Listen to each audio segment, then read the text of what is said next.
Should I start? انه اذا بدك. اوكي ما في عربي انجليزي برومي اوكي. لا اذا بدك هالمره نخليها بالانجليزي. ايه حفاظا على الفورمات يلي ولا مره انا احترمته بس اوكي. الاودينس بيس تبعنا بكنزاس ولا؟ No Montreal represents. Like you should be doing it in French. Oh God, I'd rather not hear your French accent. Oh no, انت in French. أنا أكيد لا. Je m'excuse de vous déranger, Elia. Oh God. Haber. Oh God.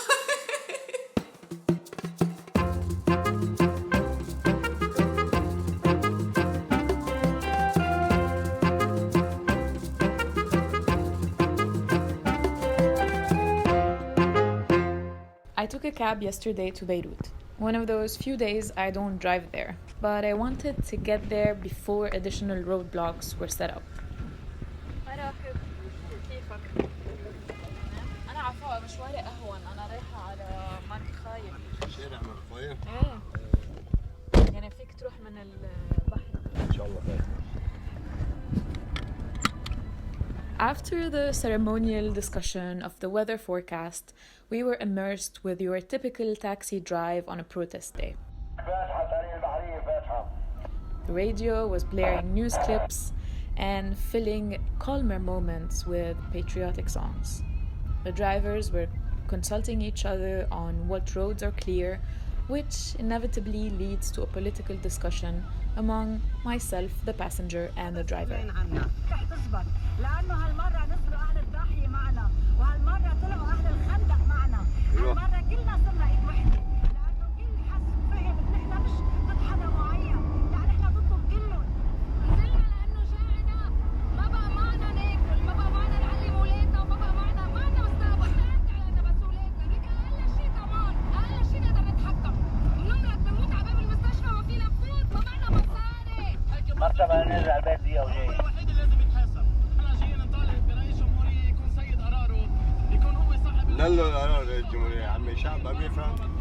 There's no need to relay what happened during that drive. Least to say is we are in dire need to listen to each other.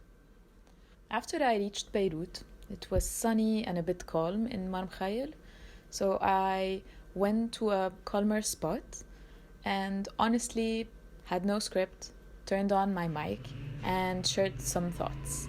I'm currently heading to meet Ronnie to record an episode, a special one that we'll be releasing on Friday. I was dreading this moment because it's officially the last time I'm recording on my own and I need to hand back the mic, hand in all the equipment before I move on to other things I have planned. However, as this was feeling like the end, the 90th day of revolution happened on the streets. We were all weary, we were all tired. We thought things have ended, but the streets keep surprising us. What I thought would be the end of something today is actually the start of something else. As usual, the streets are definitely faster. They have their own minds, their own rationale. They wait for no one. For this reason, even if I'm handing in my own mic today, I cannot help but feel a great sense of hope that this will not end, at least not in a sad way. And I know for a fact that every single story on the ground matters, and I hope someone will do you justice. I don't remember exactly which day you reached out to me, but it may have been the first week of the revolt? Actually, it was before. Before? Okay, so when did you reach out then? Was it like a couple of days before? Right, because you were starting the revolt and you were looking for an excuse to not go back to Montreal. I was recruiting. You were studying the WhatsApp text and making sure it goes through, right? So you reached out before and you wanted to just join. And then of course you joined. Because a lot of things happened. can you just take me back to that period of time? Because for me, it's become quite fuzzy. We communicated the first week of the revolt. I think, yeah, because we started recording after the second week, so it happened within that first 10 days, I'd say. I remember getting in touch before everything happened, because I also remember wanting to join not because of the revolution, but because of wanting to work on the podcast. Right. I remember listening to it from the beginning and thinking, well, I'm in Beirut and this guy is producing in Beirut, so let's see if we can actually make things together or work on the format. And then the whole thing changed. First week I was lost in my own thoughts, you were too, and then we kind of figured it out by the second week. So by the second week we met. Yeah. Right. I think that's I know it's less than 3 months ago. Mm-hmm. It just doesn't feel 3 months went by. I stopped checking the date on the calendar. I was keeping the day of the revolt. And I think now we're probably into the 90s. It's officially day 90 today. Day 90. Yep. And this will be released a few days from now. Mm-hmm. It'll coincide with exactly 3 months since the beginning of the revolt. Let's assume 3 months is enough time to look back, at least at the beginning of what we both experienced. Do you think Lebanon, it is a very general question, all the people you've spoken to, all the protesters, particularly in Martyrs Square where you spent most of your time, do you think Lebanon is moving in a better direction as a result of the initial outburst? Forgetting the ups and downs that come with any moment in history, can you say that maybe months from now, years from now, this country will be in a better place? I hope so. The reason I'm saying this is because of my experience on the ground. It's not the idealistic part of me that says, yes, people got together, they found a common interest and all of that. I'm sure this applies at some basic level. But to me, the most important part was people speaking to each other candidly and with no fear. For example, I never imagined witnessing someone talking about Hezbollah's arms in Martyrs Square and saying, well, this is not about this now, this is about something else, stop being so worried. I never thought Lebanese who didn't know each other would be talking so candidly about things. Right. Never. Like, for another example, just to illustrate how it has changed. 2 weeks ago, a friend of mine who lives in the UK was visiting. He was visiting with his girlfriend, we went out for coffee, and then you know how Lebanese people, like 15 minutes into the conversation, it turns into politics. And he's like... About blah, blah, Brexit, blah. right? Exactly. He had his own thing to take care of, but it eventually turned back into Lebanese politics. And I don't know if you've ever experienced this, but in my circles with my friends, whenever the conversation would turn into a big figure, either Birri or Nasrallah or whatever, we automatically just use a lower tone of voice, especially if it's a coffee shop. Make sure that it's... And certain names are lower than others. Yeah. And when I heard him speak to me this way about politics, I just looked at him and I'm like, we're over this now. We can talk about this out loud, and it's not personal. It's not about being disrespectful to anyone. It's just talking politics, and it's no longer a devilish thing to do, to talk about politics. It's not something to be ashamed of, because it's not personal. People used to think it's because of a person or because of a group that we shy away from things. But I think it just took that conversation in that branch of Urbanista to remind me how things actually changed. Like, our tone changed. It's funny you say Urbanista. Before all of this, Urbanista to me was just a place you go to pretend like you're working. And you take your laptop, you plug it in, and you go on Facebook, and that's 5 hours later, you're done with Facebook. And you regret sitting in Urbanista. And the social factor aside, I never imagined that real discussions would happen there. And I did many recordings in Urbanista.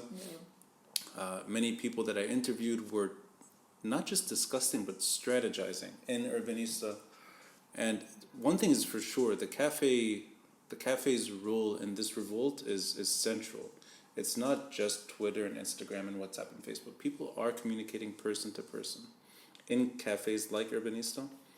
Not to do too much promotion for one cafe, but that is the one here in Gymnasia for sure. That's the one I was in. Right, okay, yeah. It's interesting that could just be an accident that it's so close to Martyrs Square. And it's the most, it's an easily accessible cafe to go in and out from while the protests are happening. And price-wise, remember, it's easier to go in that place than to go into polls. Definitely, exactly. To most protesters. The discussions were happening in the squares, the same discussions, but it's just like we used to use cafes as a proxy for public spaces. We never had public spaces. Right. So we reclaimed some public spaces, but that conversation is translating into coffee shops too. Yeah. You decided to join the Wild West of broadcasting. And I want to just ask you about your own inclinations, your personal curiosity about podcasting. Mm-hmm. Forget what drove you to reach out to me, but because I'm just the guy with but what about what is it about podcasting that made you want to join this podcast? I think it has to do first with form, second with audience. So when you say TV has its own audience, I agree. Yeah. But I think we always tend to forget that expats who want to stay informed also stream TV. They're not only on Twitter. Many of them stream Lebanese channels. Mm-hmm. So it's still relevant not only to people here, but to expats abroad, especially if they're used to watching TV. They still stream it. It's part of their diet, let's say.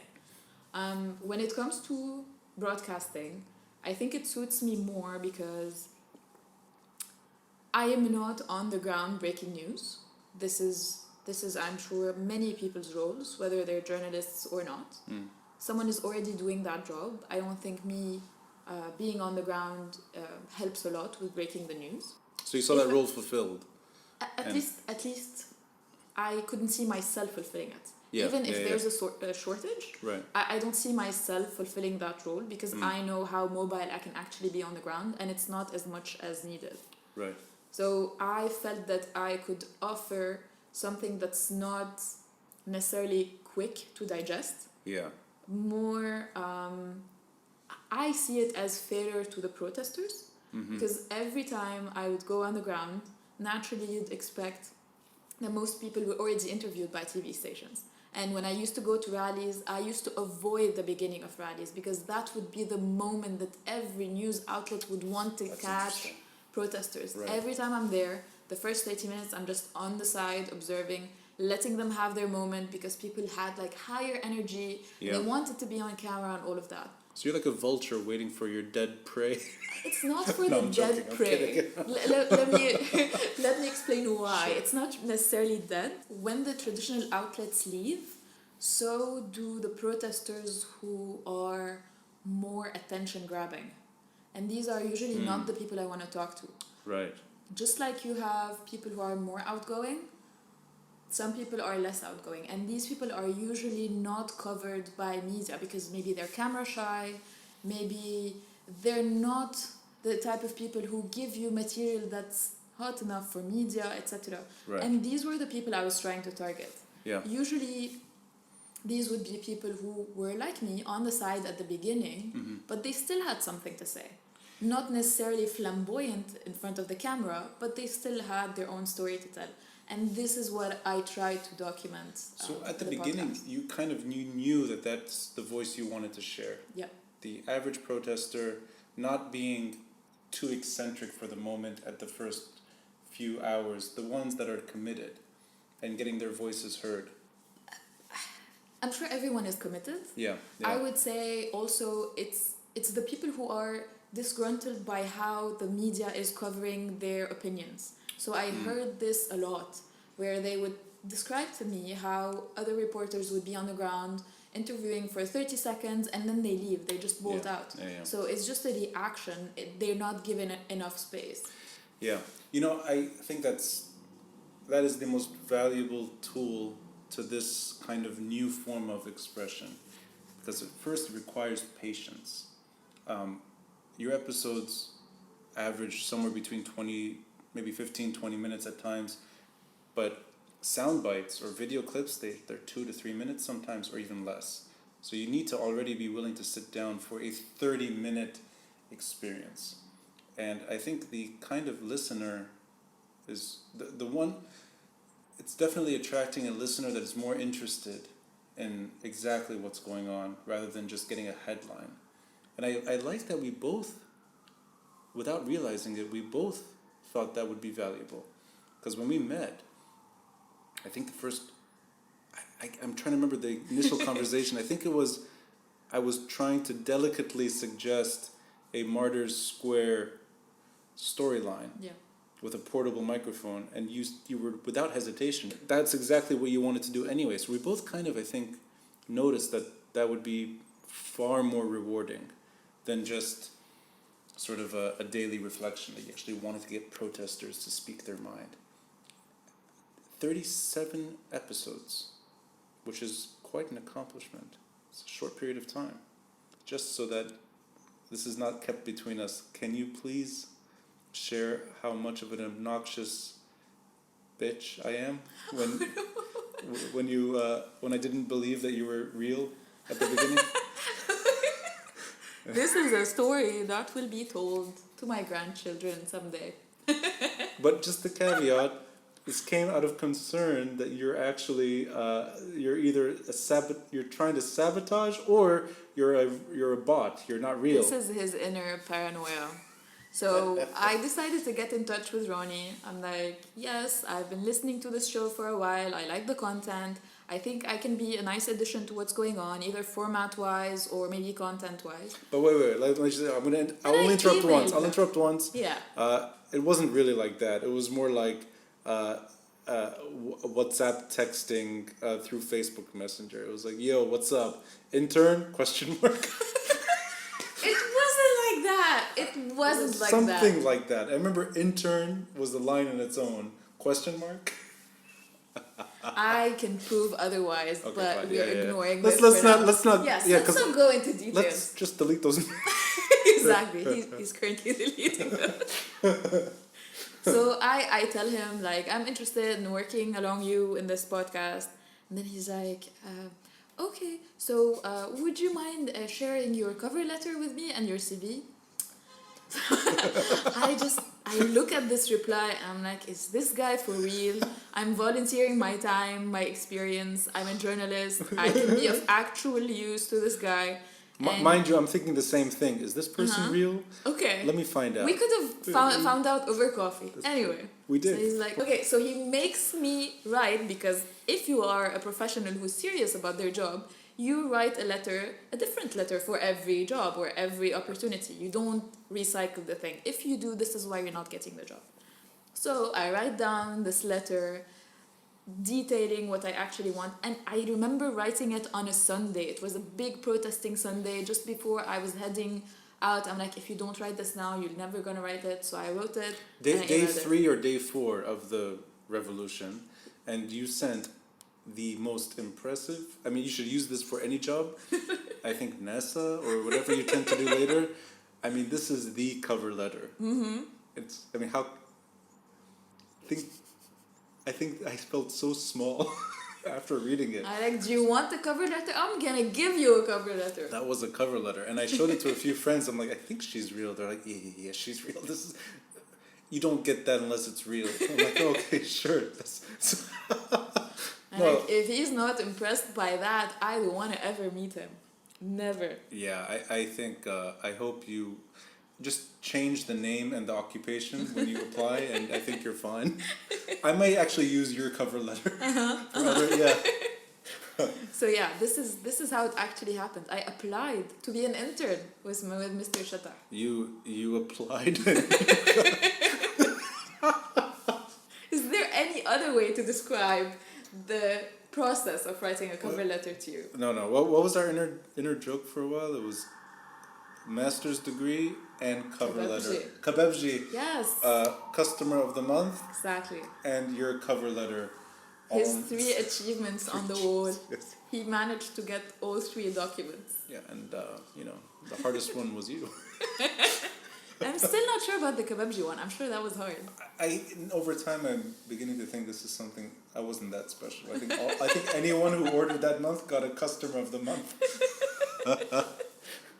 Your health took a hit, I'm sure. Yeah, well, that for sure. Yeah, I was yeah, definitely. You saw me degenerate mentally and physically. Yeah. Daily episodes are not meant to be sustainable, for sure. There was a stretch where both of us were every day, and I think at times 3, because I look back and there are days where there's more than 2. So we worked hard, and the editing process. He worked harder. Well, the editing is in itself a struggle because it's not just sitting down for an hour or 2 or 3.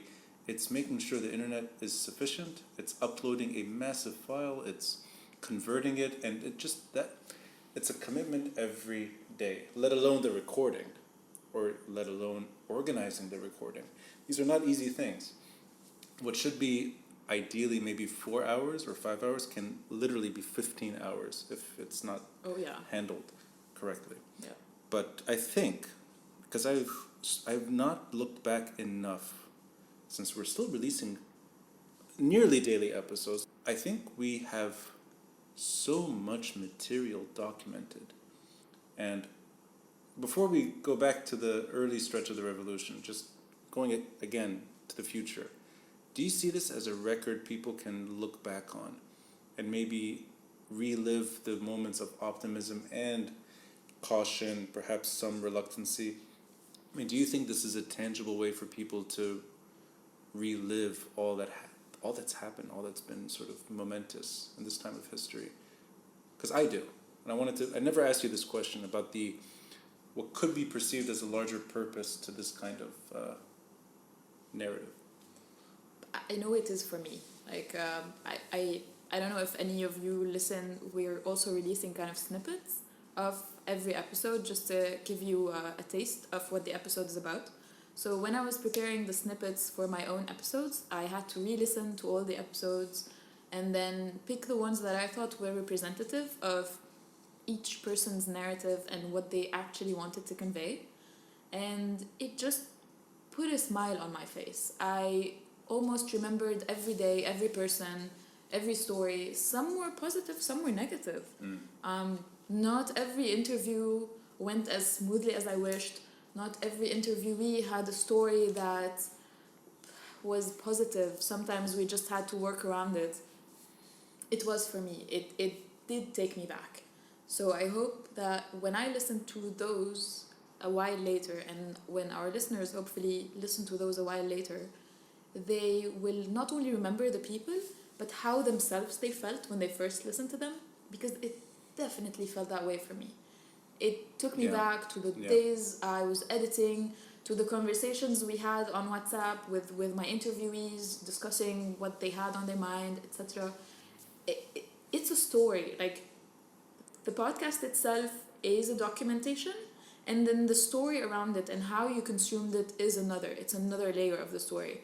So I hope, because it has been for me, and I hope it will be for others too. That's good to hear. So even for your own well-being, in a way, to keep positivity there, you're listening back to your earlier conversations. Oh yeah, because again, I'm sure you feel the same. Yeah. I still have material that I never released for one reason or another. I mean, this may come out later. Yeah. I have one episode that I love that I was told, unfortunately, I couldn't release. Yeah. Hopefully one day I can. It's just it's someone's magical moment. Yeah, whether they're released or not, most of them are. Yeah. Definitely, it's an emotional journey to go back to some of the earlier episodes. Yeah. You know, I think we were so invested into recording that we may have missed some of those moments by decision, by choice. I don't know if you feel the same way, that maybe the editing process kept you. Oh yeah. I mean, and that might be a good thing. Maybe it kind of doesn't make you too emotional at the moment, or too personally invested. Maybe it kind of allows a bit of a distance from it. It does. It does. Because it keeps you in the house for X given hours. Yeah. Like you have to be there because the Yeah. work needs. Like my schedule used to be wake up, edit what I recorded the night before, send you an episode, then go on the streets, try Yeah. to record an interview, go back home, upload when the connection is good after Right. 11 p.m., download, do your thing, sleep. That was like my daily schedule. So So remind me, it was 11 p.m. and then I would get it at like 11 in the morning, right? Because that's the problem. yeah, Yes. yeah, like you have to work around connection here. Right. It- And if it electricity doesn't- goes out, Oh yeah. Oh, you yeah. start over. Yeah. Exactly. Yeah, Exactly. So all the uploads, all the downloads need to happen at a time where no one else is awake. Yeah. So yeah, but I did miss a lot of moments I wish I didn't miss. But I think it was positive, especially after a month or 40 days in, Yeah. when most people I knew were protesting, started to feel the mental drain of being there for weeks at a time and Yeah. not really going home, like barely to shower and then come back. So I Right. think it did eventually serve me by having to go home daily for That you that didn't long. burn out at the Yeah. beginning. That's how I feel now. Right. That's interesting. So it kept you more productive long term. Sane. Sane, I'm going to yeah. use the term sane because, again, I know you feel the same, even though you were not on the ground, but you were with people who were giving you their story. Yeah. Being there, if you really want an actual story, not just some random thing, you have to sit down with people, try to bond with them if you Right. can, make them feel that you're not just like any other person who's going to take their story and God knows what will happen to that. And yours, I think, is a riskier endeavor because you're not interviewing people you spoke to already. Oh, You're, yeah, yeah, You're just complete approaching them with a strangers. microphone. Exactly. And I think that is a bit of a delicate approach that most people don't need to worry about. You in a way, every episode was not planned. Never. Yeah. I would go down knowing I am not coming home without an interview. I remember the one time we were both there at the same time. And I went the first month, I think I went every day. The Yeah. second month, not so much. By the third month, it became maybe once a week. Mm-hmm. And today it's literally just driving through or getting stuck on the ring with protesters happening. So you're seeing it every day, but you're not necessarily there every day. And I remember when, I don't know, this may have been after a month, maybe. We're both in Martyrs Square. And I'm watching you record an episode, and then I That was with Melia, right? yeah, Yeah. friend of, yeah, exactly. She Yeah. approaches me, and I am the friend of, I haven't seen her in maybe 15 years. First thing I tell her, you would be great for Elia. She's like, huh? Yeah. And she thought I'm like, she had no idea what I was talking about. And that I thought was a nice moment that we both, just by accident, Yeah. shared an episode together that way. Like And- your brain becomes wired Yeah, to kind of detect a story. Like this is potentially a good story to Right. go on air. I mean, I could hear it within a minute of her talking. I was like, oh, this person is, Yeah. this is good. And then I was really entertained that she doesn't have WhatsApp or Facebook or Instagram or Twitter or even a phone. Yeah. Like when I send her an SMS, I'm like, I hope her phone's not off because when you send an Yeah. SMS and the phone's off, you're never gonna get I it. think it's a BlackBerry, but it's not, right? It's I a, think it might be though. maybe. It's yellow. Big and Melia, yellow. if you're listening to this episode, please get a smartphone. Yeah. But honestly, like I know my weird process of picking guests and all of that. How was yours? Because I know at the beginning you had the luxury of doing one episode a week, right? Before the revolution. Yeah, Before yeah, the revolution, but Yeah. like afterwards, especially like I know I had my own rush, Yeah. but it's I don't know how to say it otherwise, but it's like within Martyrs Square, I would roam around until I found someone. How did your process go? Well, the last episode I released before, Well, no, let me start differently. The whole podcast was meant to be stories that link, not through revolution, through story. And I kind of was figuring it out. I'd reached, I think, either 13 or 14 episodes, which meant not that much time, Yeah. once a week. So it wasn't, I mean, I released the first episode late July. And this started in October. So that's a few months. Mm-hmm. Yeah. I was getting out of the Surso family story to go into another story. And I was still trying to figure out how to get an aristocratic family with property Yeah. to a different subject. And then this happened. I quickly had to shelve that sort of sidestep of Ottoman Yeah. land baron trade and all that stuff. And I decided, I think it was the second day or the third day. Started on a Thursday, Thursday night. Yep. The Thursday, I think, was the 17th. I think. Yeah. So it's really the 18th was the first, I think by the 19th maybe? Saturday or so, I don't really remember now. I persuaded my aunt to meet me at a cafe,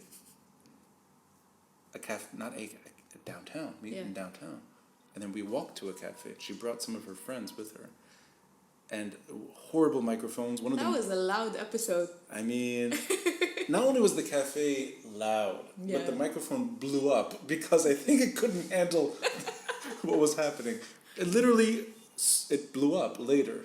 So That's another story. that's another story, yeah. So I realized she brought 7 or 8 people, and then I had friends who joined, then I had other relatives who joined, and I realized everybody wants to talk. And of course, then I quickly discovered this is the worst location to do it because, I mean, as much editing as you do, the audio was not good. Although they were, I think, very important moments to capture, but audio quality aside, I did sense that, no, this is something that's very important. And I also thought that it's a 50-50, that either this country does emerge quickly in a better place, or it stagnates and declines gradually, further and further and further. And then the euphoria on the streets really, I think, tilted it a bit towards maybe 60-40, then 70-30. And it would go back down, it would go up. But there was this first week of something serious is happening. And everybody I spoke to, in a way, felt the same way. They were cautious to a point, but very optimistic. And I really wanted to get as many voices as possible. Now, this is before we met. So I was doing them technically in or around Martyrs Square, but I reached out to people I thought would want to share perspective. And I think I just really, every way possible, I contacted, I guess, 70 people? Yeah. 80 people? I can don't know. imagine. I mean, many of them said, some of them said no's, a few never got back to me. But maybe 90% at the end were happy to share their views. But I wanted a wide variety of perspective. I didn't want to get pigeonholed either in the politics per se, whether it's Hariri or Hezbollah or geopolitics, Iran and Saudi Arabia. I didn't want to go there. I wanted to, and not just economy in terms of Riyadh Salami and the central bank. I wanted just to broaden the circle as much as I can and have people share their perspectives on the revolution. And at the end of the day, they ended up being a variety of people, urban planners, Artists. I mean, painters, legal experts, constitutional law people, a bit blurry, but some of them are eccentric welcome writers. Definitely unique characters in the group. Yeah. The only concern I had was that I want them to be forthright, and if they're hesitating, I want them to say that they don't think this is the right thing. It's not healthy for the country. I wanted to hear that from them. But I drew a line quickly, and this is something I wanted to talk to you about. I drew a line that if you're against the revolution, not in a well thought through way. If you're against it from the get go, Yeah. and if you're against it because you're determined to preserve the system, which to me meant you're part of the political class, and that includes anyone from the Prime Minister to Hassan Nasrallah and everyone in between, I didn't want to hear from them. Because I thought their voices were heard enough. Didn't really care. So that's why I avoided current politicians. And I avoided the anti-demonstrators. The anti-revolutionary voices that gained momentum, I think, over time. Yeah. I didn't care for that. That was a subjective decision I made. I don't know if you feel the same way, but that was something that I just said, this is a moment worth celebrating. It's not a moment to want to derail and hurt. So that's why, and maybe there's some criticism there. I didn't care for Michel Aoun supporters, or for that matter, Hezbollah supporters, or for that matter, Hariri supporters. I didn't want to hear from the usual suspects. I wanted to hear from people that all want to change. Maybe they don't agree how to get there, but that was a common theme. I don't know if you feel the same way. You'd have to also acknowledge that half of the problem was solved for me, because by default, if I'm in the square, the people I'm going to meet are Right. protesters. Yeah. However, I did deal with that subjectively, because from my friends, a lot of people are still supporting parties, and I also know of many people who want to just stay out of it. Yeah. They really don't care what happens. So the way I tried to deal with that, especially that it was obvious during Christmas and all of that, when you sit back with your family and remember that those people exist, was to ask the people I interviewed about how they deal with that conversation with their friends. Absolutely. I mean, You did an episode about that. Yeah. I tried to ask as many people, saying, okay, so we're in this. You being here assumes a specific political direction or political will to change. Yeah. How do you deal with those who do not share that? Right. Because it's not about showing both perspectives. I think we also lack showing how to deal with it. It's not enough to say this exists and that exists. It's not journalism. Journalism is also trying to say what is there in common? How are people dealing with this difference? Yeah. It's not always black and white. So at least that's how I'm convincing myself that I dealt with this. You remind me, you didn't do any episodes with anti-revolution protesters, Nope. the counter-revolutionary voices. Nope.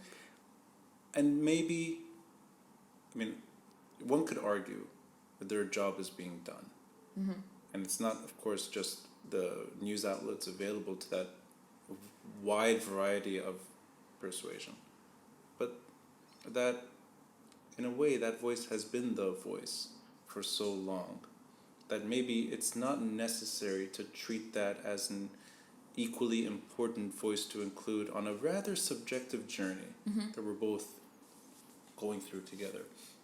I think it's fair to say that we both adamantly supported the revolution, and we wanted to do episodes that reflect that passion.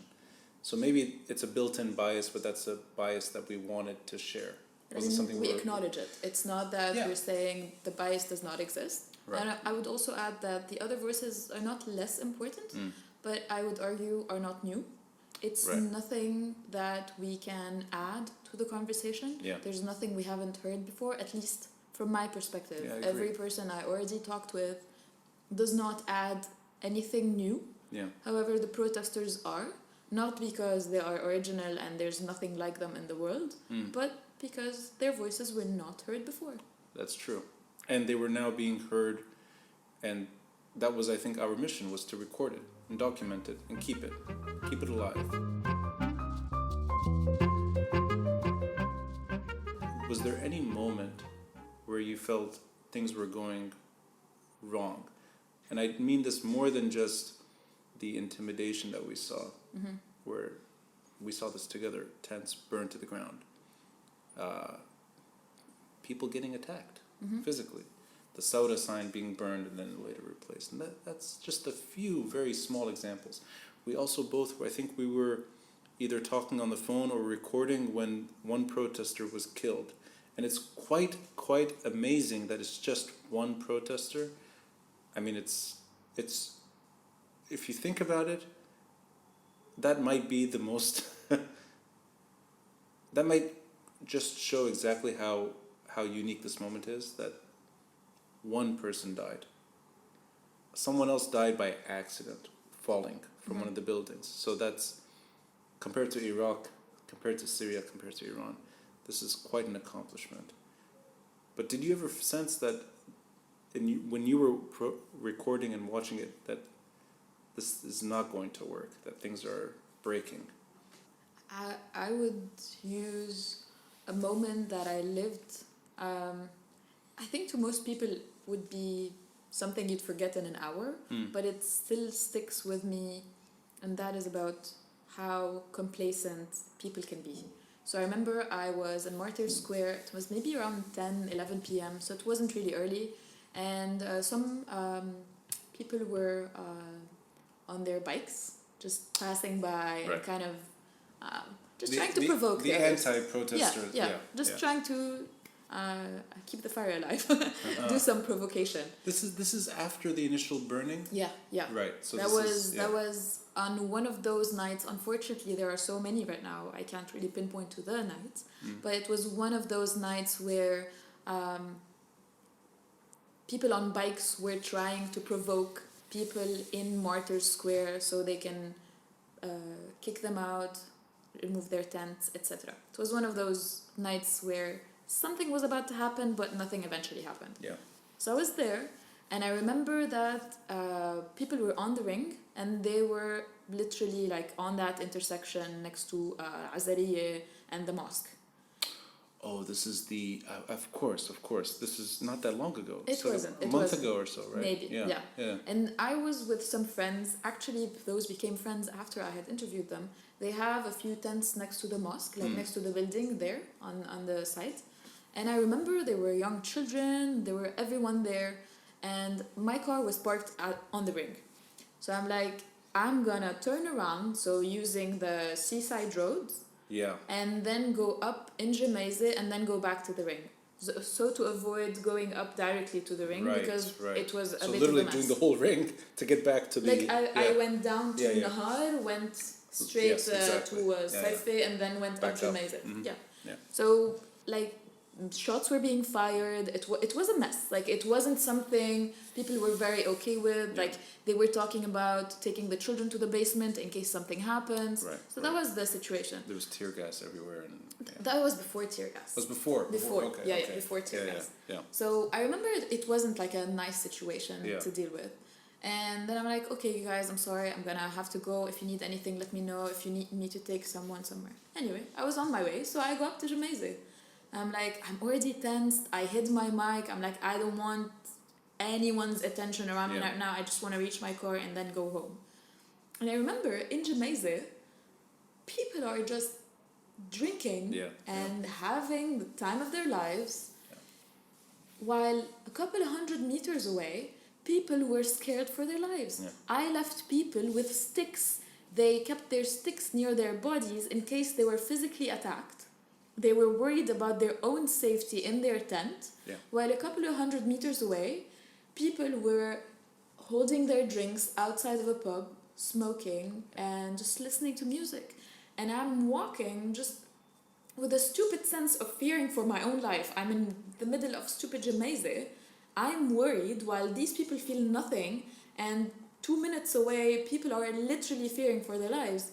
I'm like, this is what scares me the most. That is 3 months in, there's a big portion that still feels that it's not concerned.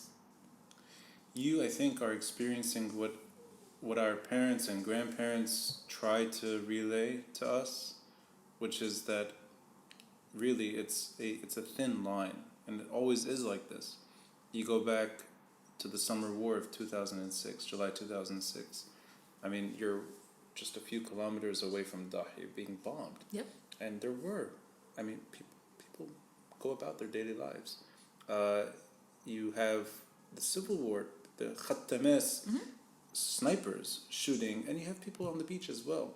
People jet skiing next to snipers shooting, and I sense that we're just, although we're not there, we're not at the Civil War or that kind of violence, but this is a form of violence, and we're witnessing it with our own eyes, that one block away, people go about their daily, it's not their daily lives. People still do what they do despite the revolt happening. Yep. And I think you said it, we're accustomed to it. Because you don't, I'm sure you forgot about it, just read, you go home and you're like, well, that's Jamaizi, you assume. And that's the hard part to digest, that unfortunately this is how the country seems to behave all the time. It bothers me because it's people my age. Like we've discussed this whole post-Civil War trauma that most people in Lebanon are currently living, which is after you've been through such a horrible phase in any country's history, it's part of the trauma that you're kind of desensitized to other people's drama. It's not because that you don't care. Say that again, you're desensitized to? Yeah, like we were discussing this with a psychologist the other day. Right. She's like, usually people who've experienced that much of a trauma, especially if it's a collective one, you kind of need to draw a line so you don't feel the pain all the time of others' pain, your pain, etc. So I would understand this PTSD like desensitizing from people who've lived the war. I was born in 1990. Most of these people having drinks are younger than I am. I just turned 30. What is your excuse for spending 30 thou, 50 thou on a night out when people right next door are scared for their lives? I'm not saying don't go out. I'm not saying don't take a break if you need it. But in that moment, I'm sure I judged them inappropriately, but it really got on my nerves. Because I'm always surrounded by people who just don't care. So you expected more from that moment. You wanted them to get out. They wanted them to... Not necessarily those like exact people having drinks, but I'm like, it shocks me. It shocks me that we are at 50% unemployment and life goes on. It shocks me. Can I? Okay, I'm gonna throw an idea out to you. But before that, did you just turn 30? Yeah. When was your birthday? January 5th. I take the day off. This is being like cut. you're like me. You don't share that information. Nope. And this is being deleted forever. Do not share that. Can I put a beep on it? La. No, it's my day off. I disconnect. I'm officially offline for like 30 hours. I just listen. Love life. Okay, I'm going to say this and then get your permission to include it. I'm the same. June 20. We're good? All right. Yeah. I'm glad. Oh, maybe this is why we get along. We both... No, I'm like, this is my day. My asocial mood is going to take over. Leave me alone. Yeah. People get angry at me when I don't celebrate it. I know. Yeah. Good. وحتى على 30 they're like 30 change your habit for this year. Well, I didn't mean so much your expiration date. I meant more your... بس أنا فهمت قصدي like in the 30 is very different from 29. I'm like, who gives a shit? Actually, they're right. No, I'm joking. 25 was my PTSD year. Oh, I see. Like quarter of a century. Well, I'll be turning 40 not too late. Next year I'll be... Wait. 39? Oh my God, I'll be 40 next year, yeah. Okay, going back to that other subject. That you're saying half the country is unemployed, which is true. Yeah. And that there are major issues here that should be fought for. And yeah, of course, it is disappointing when you see some people just kind of, it seems like ignoring the situation. But would it be fair to say that there are pockets of that attitude, whatever you want to call it, throughout the country? And in Beirut, it's most present here in Marim Khayyad and Jemmaisi and some other places too. But for the most part, most of the country is suffering. I'm sure like 50% is 50% of everyone. Maybe it is visible in those specific areas, but it is present everywhere. Like in my own home, in my own family, in my own circle of friends. No, in other When- words, that like maybe It's visible, sure, but it is in every house. Even if the whole family is unemployed, or even if it is employed, Yeah. people just think it's normal that half of the people they know do not have jobs. No, what I meant was the disillusionment with somebody at a bar, just having what looks like a good time while down the street people are being beaten up potentially. Is it fair to criticize the person in the bar for not standing up for the protester? I'm sure it's not.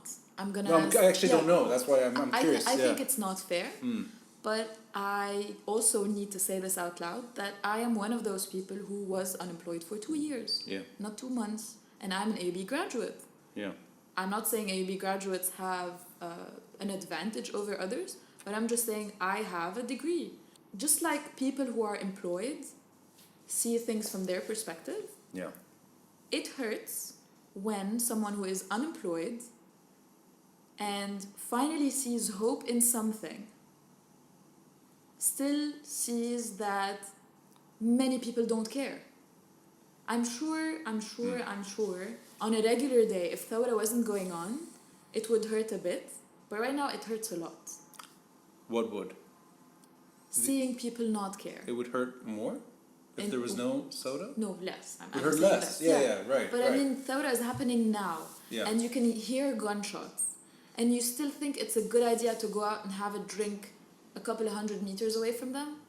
Like, remember, another Yeah. example. I had an event planned a couple of days after Thawra. We cancelled it. That was an event with another friend. Because I'm like, I do not feel that it's appropriate to be out in public while everyone is angry on the street, while we debate some idea about, I think it was about evolution and whatever, like something in my I'm going to field. share a personal example that I would not share otherwise, but I think it may be because I know exactly what you're saying, and I think this may just be a product of just so used to it. And that could be bigger. That could be a bigger problem. My father was assassinated in Starko, just in front of Starko, middle of downtown. Yep. A massive explosion. People died. In addition to him and the driver, other people, innocent people, blown apart in the middle of the city, in downtown. It's not a remote, obscure corner. And the city shook, and it was a huge car bombing. And I saw friends on Facebook later that night going out in Hamra. I believe downtown, white, above a Nahar. People were dancing, people were going out. That's hours. And mind you, 2 things, right? First, it's not the first explosion in the middle of the city. It's clearly not the first assassination. And it's not the first time a bad event happens and then people just kind of quickly turn and move in another direction. And I include other examples because I know that it's not, I don't think this is, I can't expect more from a population that is so accustomed to absurdity. And maybe that's why it stopped. It's funny because when you're saying it, I know exactly what you're talking about. And I know that you're looking at this kind of, it's like, come on, wake up. But then, no, it's just, I think it's a way of, if it's not your problem, you just don't think about it that way. But when it is your problem, you make it personal. And I think I didn't mean to make it like it's the youth versus the older generation. I think this is, unfortunately, it's part of the youth too, because these are not clean years of non-violence and calm, and these are actually years and years of horrible mismanagement and pain, and at times violence too. Yeah. So maybe that's unfortunately, it's pervasive, and I don't know. But I know exactly what you're talking about. The city, this country, I think, copes with so much pain that you kind of, by default, you go about your daily life anyway. And whether that's joining friends in a bar or a cafe, and then you know that just down the street stuff is happening, so you don't go down the street. But Ronnie, this is not only pain. This is a chance to actually change. Even if it's a 1% thing. Yeah. I know it's painful. I know a lot of shit has happened. Just like you had a horrible day at the bank, I had a horrible day at court. We face shit every stupid day in this city, in this country. There's no reason why we should stay inactive. I understand everyone's reservation about not agreeing with specific plans or cutting roads or whatever it is. But do something. Do something, just anything.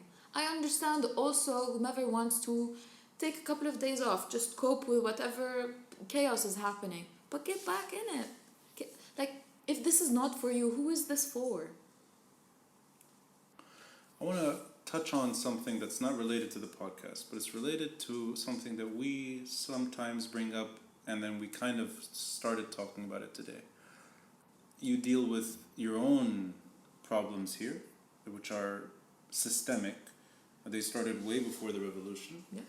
And we don't need to get into the personal issue, but let's just say it's something that has bothered you for 3 years. It's your right. It's been delayed against your wishes.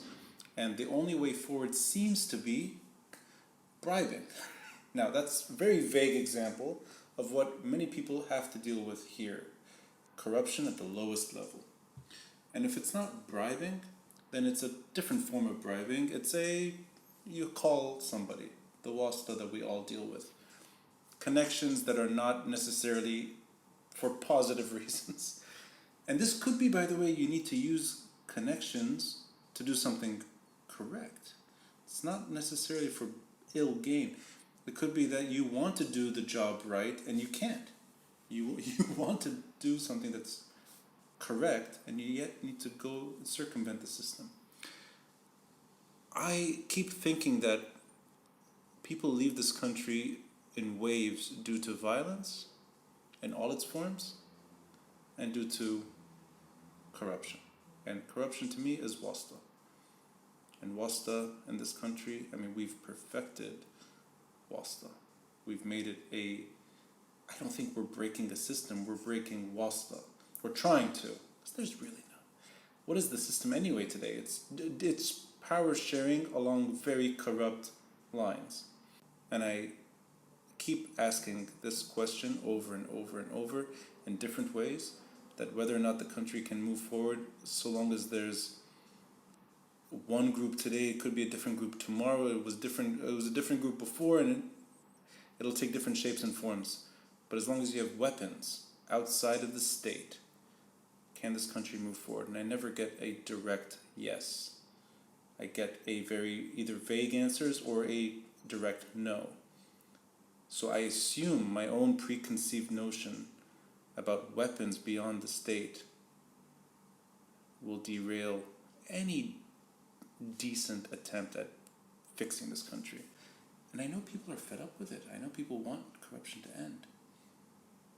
But do you think we have it within us to systematically shatter the deal makings and the contacts and the bribes and everything we do on a daily basis here just to get by? Do you think that it's within us to get there? I genuinely want to believe that this corrupt nature is a consequence. It's not really something that's innate and that we're building on. That's interesting. Consequence of what? Consequence of a system that's not working. Because when I know that this will take me forever, or I can give someone a call and it will get better, and again, it can be a good thing. It can be my right that's actually getting back to me. Why the hell would I go through a corrupt system that's technically the legal way or the I don't know, straightforward way, when I can get a speedier resolution. Something is not working. We don't treat each other as citizens. We're always in competition with one another, one group against the other, and all of that. This is why you need WASTA, because something doesn't work and you need it to work. At least that's my very optimistic way of seeing why we like WASTA so much. So WASTA is a consequence of an ineffectual. Because like WASTA exists even in the States. It exists everywhere. WASTA existed here before the Civil War, and it'll probably exist after this revolution. But I mean, it's not a Lebanese thing. It's definitely an everywhere thing, but it's more prominent in places where the system is weaker. Whatever system you have, whether it's a dictatorship or whatever, something else that you have. Right. If whatever mainstream way of getting your rights is so broken, the alternative way becomes much easier, much more. Well, let me throw the question to you. Can people tackle corruption without tackling violence? What do you mean?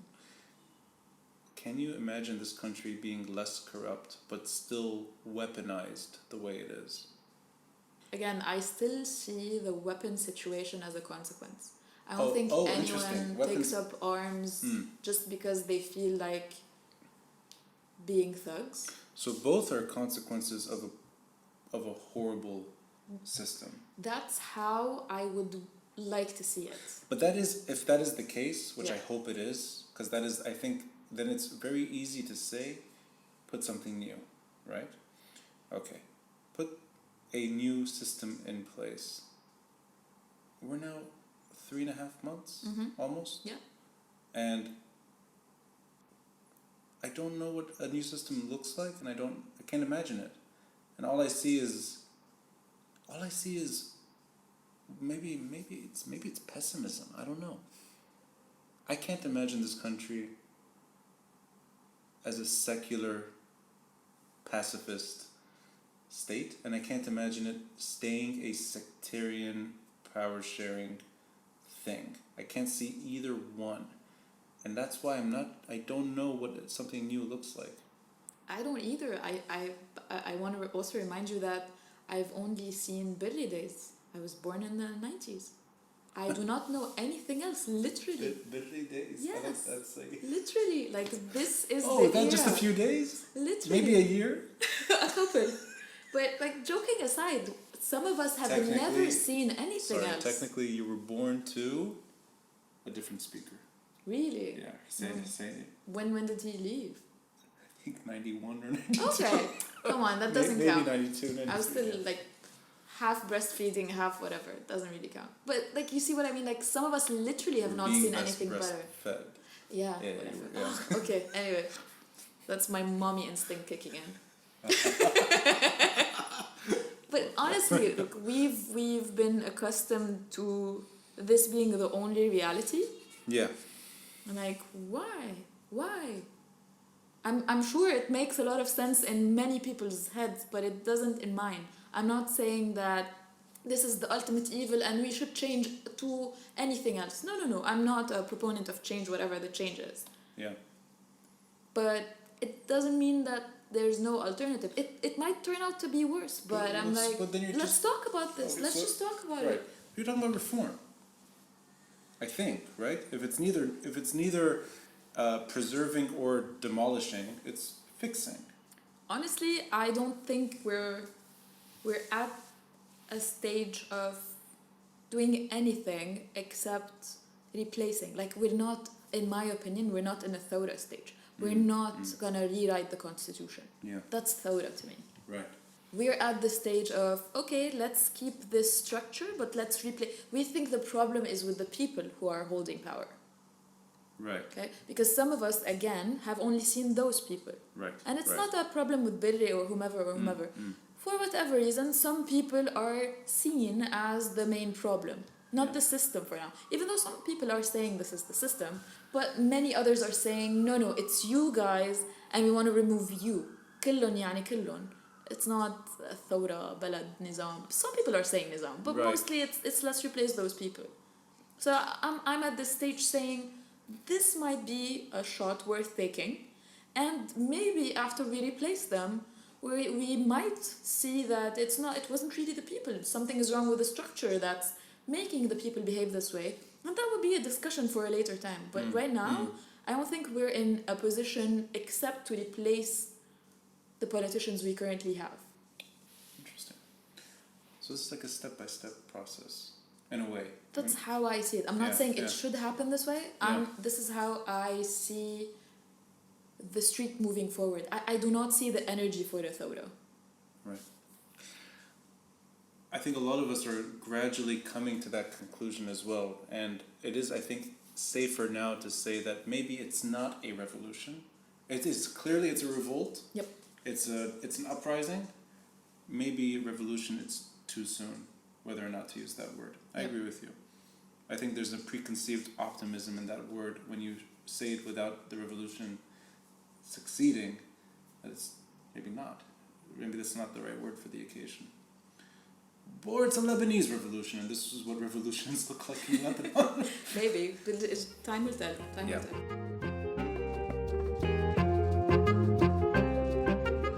You said something to me, I think, a few days or maybe a week into the protests, and either I posted or you posted, or maybe both of us saw the same image of what Martyrs Square looked like in the early 1990s.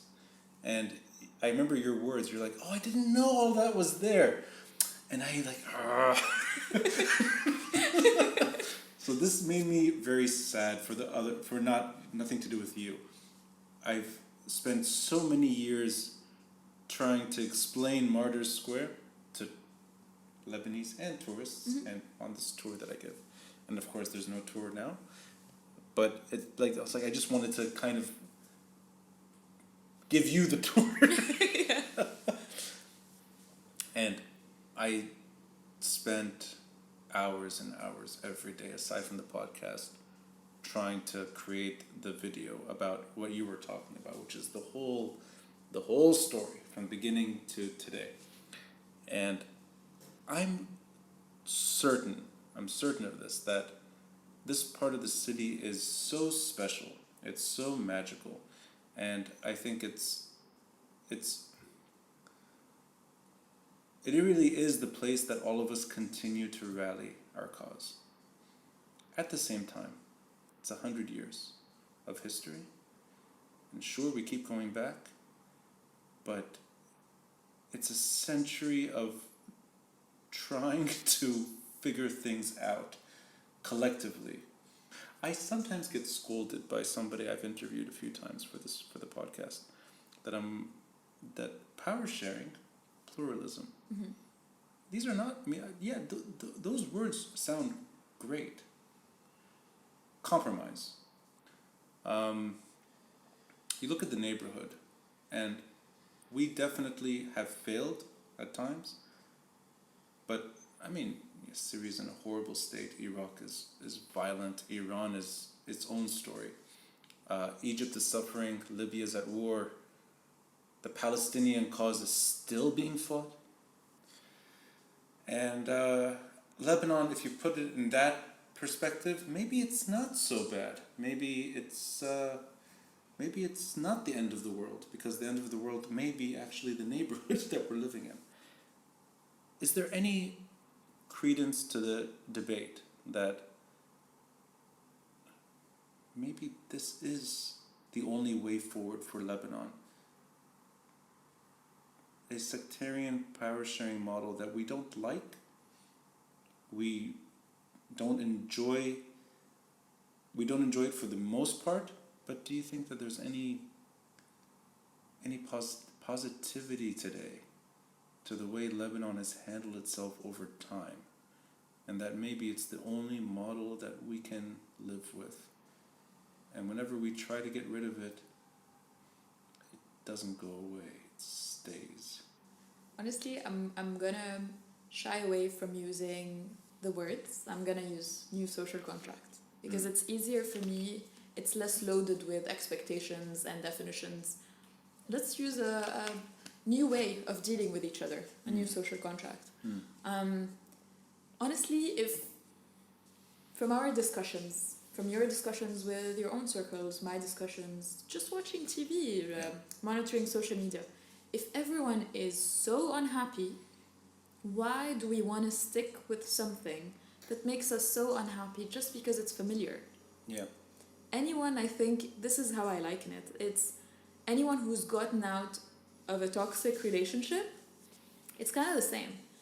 Like, you know there's something to get back to, you know it's bad for you, but you know it's easy, you know it's familiar. Right. But anyone who's actually gotten out of something like that knows that the moment you truly are happy in your own skin and are away from the comfort zone, even though it's weird and grey and you really don't know what's going on, it still feels better. Does that imply a divorce? Are you talking about communities that... No, you're not talking about... not okay. one bit. Not one bit, because there are multiple examples of communities living together in a much more coherent way. So your divorce is with the way we're talking to each other. Yeah. There's no way our communities have to be talking to each other in such a competitive way all the time. Why is it that we're always scared of the other party? Why is it that we always organize in a way that there's this one pie and we're trying to always get the better share of it? There's no way, there's no reason why we organize ourselves in such a way. And it doesn't mean if we're not competing that we have to divorce. There's the third and a fourth and a fifth way. So we just have to social explore. contract is the key here. Especially, again, that we admit we are different communities. Yeah. It doesn't have to be one. It doesn't have to be competitive. There's many other avenues that we can explore of being together and actually turning this into a productive country. We're not a productive country. Let's get our shit together. This makes no sense. At least this is something that can unite us. Let's start making some money. I don't want to end it on a negative note, but I'll just the final point on this. I always think that it's because there's no money that people are now outraged and demanding something else. But put money back in the system. I really have this. I can see it. People go back. But money is not gonna come in. I am so sure. Right. Okay, so so in other words, no money will at some point break and shatter what we've been living with anyway. Yeah.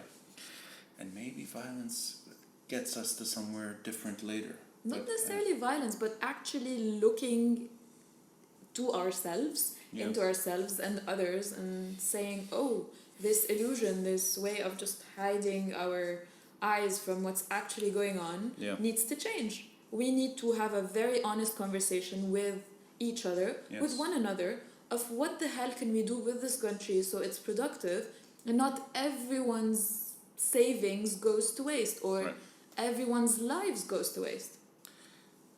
All that said, and I think this is probably a debate we'll have later, and it's something that it's clearly not over. From today, from the demonstrations today, it's clear that it's not over. Just going back, are there any fun moments you can share, just maybe an anecdote or two of things that surprised you when you were recording or even protesting, or just sort of moments that caught you off guard?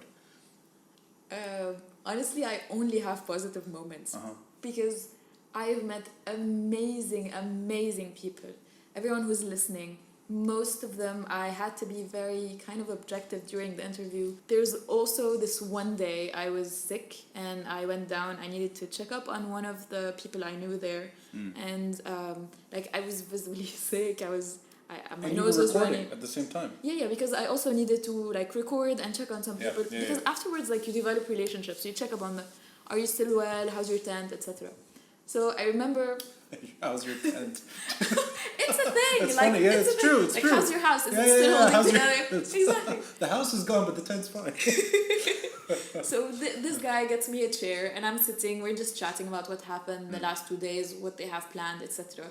So I mentioned the fact that I'm a bit sick, and he's like, "Wait 1 minute," and he rushes into his stand. Like, okay, what's happening? And then he goes back out with a cup holding some yellow liquid. He's like, drink this. Like, what is this? He's like, this is something that we drink whenever we feel a cold is coming and you're gonna get cured in a minute. Honestly, it's those moments where you feel like you're at your aunt's house. She takes care of you no matter what, and she has a potion for everything. Like, I never expected to have a moment like that in someone's tent in Martyrs Square. And I don't know how, but it actually worked. I was very fine the day after. It's like almost comfort or protection in a way. And again, these are people I've only known for a month or two. Right. They were worried about my own health, even though, again, most of them are jobless. Most of them are not, like, their houses are not near. So whatever he gave me on that day, it's his own stash. Like, he didn't have to. Most people who are there are extremely kind. And again, they don't have to. I'm just a reporter who was there and interviewed them once. Yeah. But it's every moment of kindness that I've seen, it just blows my mind. It's something I will never forget. And if you're around Beirut, if you still have not gone, please go. Just talk to anyone. I can guarantee they're one of the sweetest souls you ever meet. I can't add anything to that. Yeah, I completely. I think you said it right. That's the beauty of the moment. I don't know if you felt the same way, but a lot of people don't like their voice. That's the number one problem I face. They're like, I hate the way my voice sounds. Yeah. I'm like, I thought I did a good job editing. Yeah, so I try to change the conversation. But I don't particularly like my voice either. But then you get used to it over time. Exactly, you get over it. Yeah, but it's funny that there were some people that really just couldn't stand the way they sound, and then they hear the episode and they're sharing it all over the place. Exactly. It's like, take it easy, man. It's just like one episode. They're like, you get a WhatsApp message, you're like, hey, guess what I was on? It's like, yeah, I did it. It's me. So that was funny. I thought that the hesitation at the beginning to be recorded, and then some really enjoy. I had somebody who, as soon as we stopped recording, sort of leaned in a bit and said, I want a podcast. It's like, Okay. You just get a microphone. It's that easy. Yeah. I mean, the other stuff is complicated, but this one's easy. You can get that, yeah. Well, I think I learned so much, and I got, and you said it a little earlier, it's emotional at times, because you're reliving an emotional moment, not just on the street, or not just, you're editing it, you're listening to it, you're making sure it sounds good at the end. You want the person you're talking to sound great as well.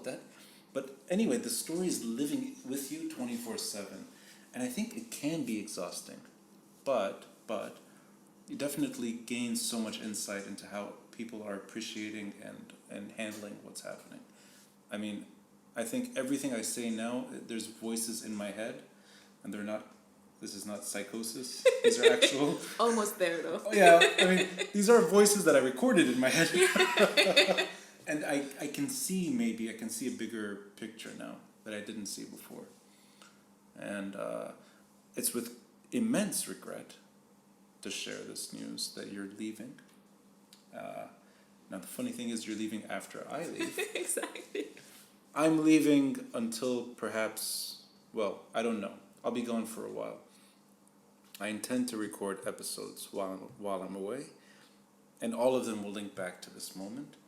But I think it'll have to go back to the old way, which is maybe 1 or 2 episodes a week, because daily episodes, they can only happen when you're here.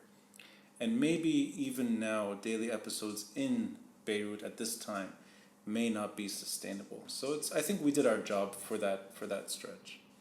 But you're going back to Montreal, and I'm assuming you will not be recording voices from the train station, or No, I will not. or the freezing cold of I will not whatever. bother people there, I promise.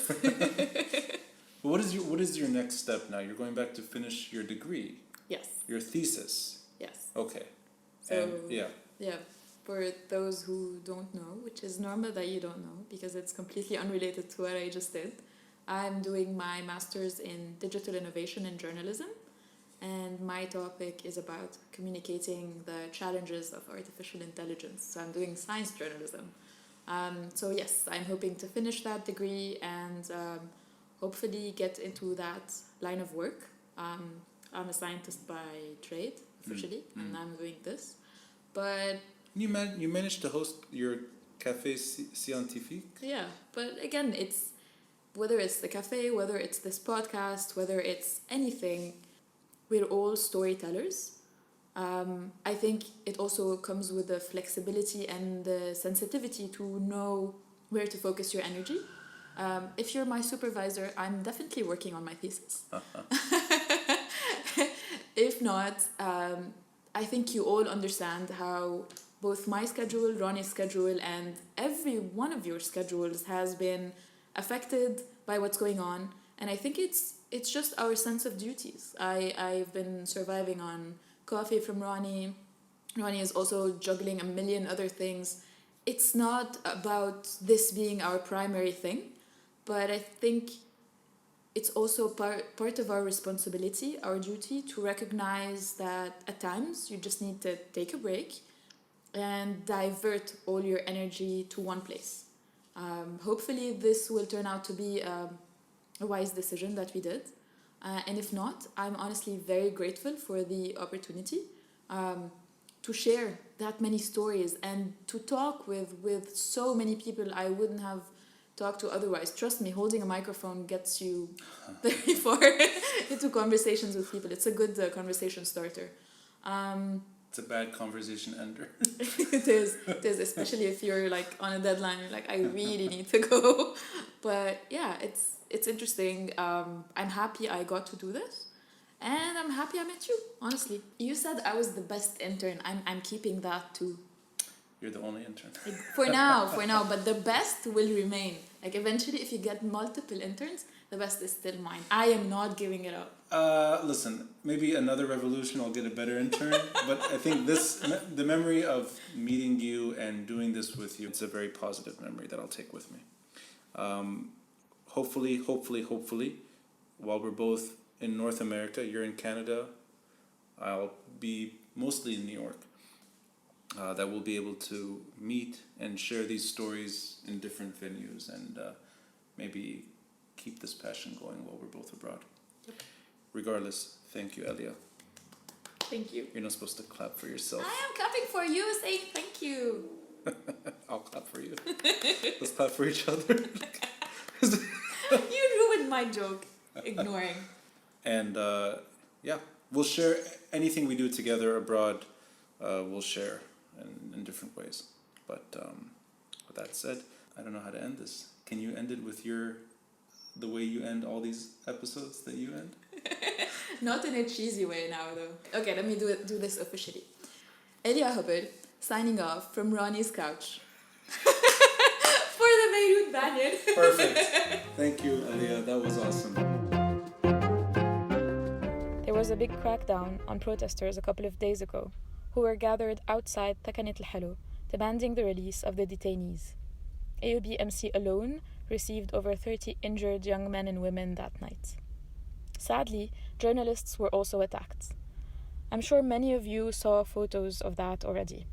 There was also one from a couple of mornings ago where colleagues laid down their cameras and equipment in a line on the ground as a form of protest.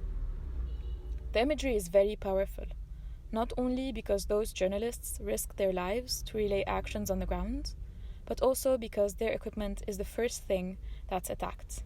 Equipment isn't cheap. In one way, this is also a reminder of our responsibility as media consumers, as people who listen to stories. This podcast and most storytelling that happens from the ground are independent projects. This one is fueled by our time and pockets. Effort isn't cheap. If you appreciate any of our content and would like to see more of it, we'd appreciate any contribution you can make through Patreon or PayPal. The details are in the link of the show notes. Consider it as a cup of coffee that you spare every month. If you ran into me or Ronnie or any podcaster you like. Wouldn't you take them out for coffee? That's hopefully not too much to ask if you truly appreciate our work. Thank you always for listening.